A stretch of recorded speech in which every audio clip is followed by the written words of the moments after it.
Halo semua, perkenalkan nama aku Niwayandi Widiawati dengan NIM 24 12 06 10 11. Di sini aku akan membahas tentang perkembangan budaya Jepang akibat pengaruh dari budaya Tiongkok, khususnya di sastra. Yuk, kita bahas bareng-bareng yuk. Nah, kalau semisal dengar kata Jepang, apa sih yang terlintas di benak kalian? Kimono, yukata, sakura, atau anime mungkin? Naruto. Naruto. Naruto itu anime. Tadi udah kesebut anime. Oke. Ya. Oke, lanjut. Kalau aku kepikiran hurufnya sih. Ada 3 soalnya. Hiragana, katakana, kanji. Banyak banget. Cara nulisnya beda-beda juga. Penggunaannya juga beda-beda. Yuk kita bahas bareng-bareng.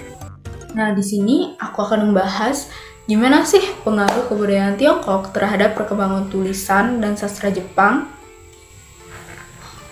Kalian tahu nggak sih, Jepang dulu itu nggak punya sistem tulisan sama sekali.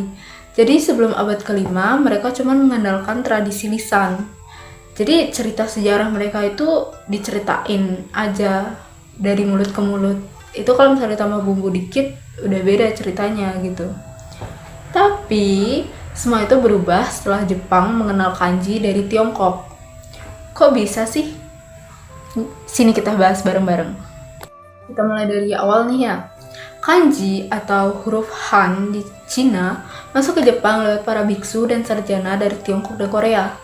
Nah, kalian bisa bayangin nggak gimana orang Jepang pertama kali lihat huruf kanji itu? Pasti kayak, ini apa? Ini beneran huruf. Tapi dari situlah Jepang mulai punya sistem tulisan pertamanya dan berlaku sampai sekarang.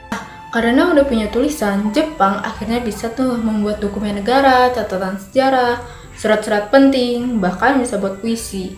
Ada 2 karya sejarah Jepang pertama, yaitu Kojiki dan Nihon Shoki.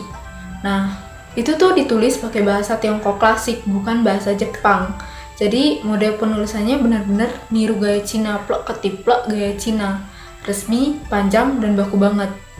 Karena waktu itu pengaruh Tiongkok itu benar-benar kuat gitu.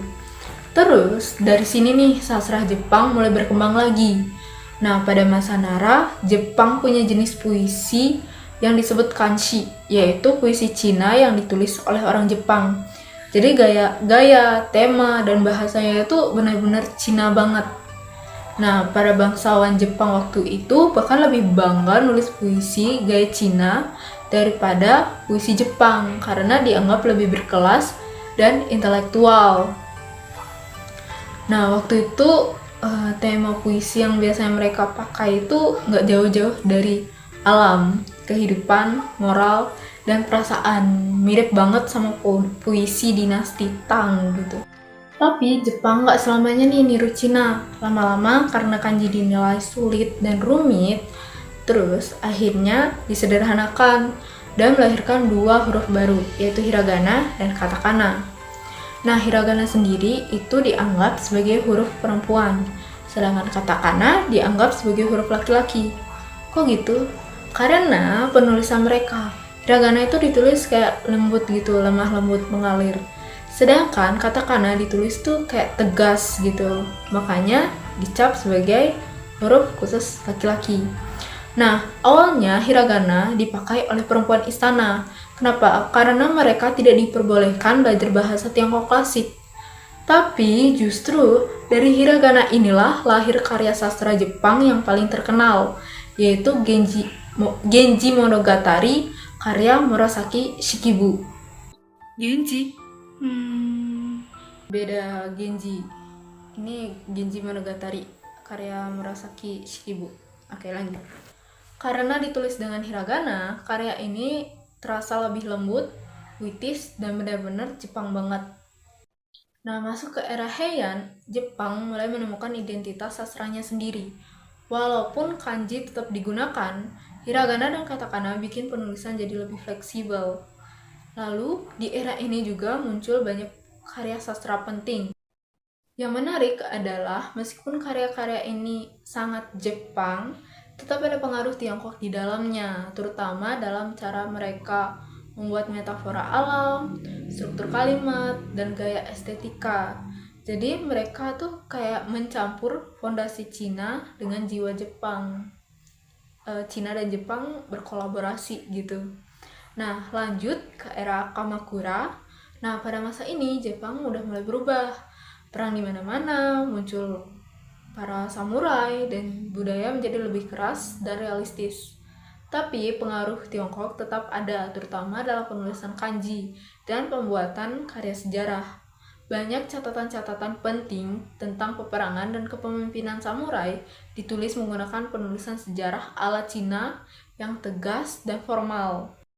Contohnya ada Heike Monogatari.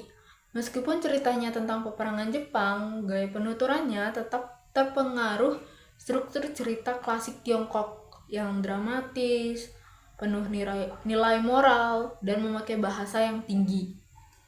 Nah, kesimpulannya adalah dari abad kelima sampai era Kamakura, Jepang tetap membawa pengaruh budaya Tiongkok, terutama ke dalam tulisannya.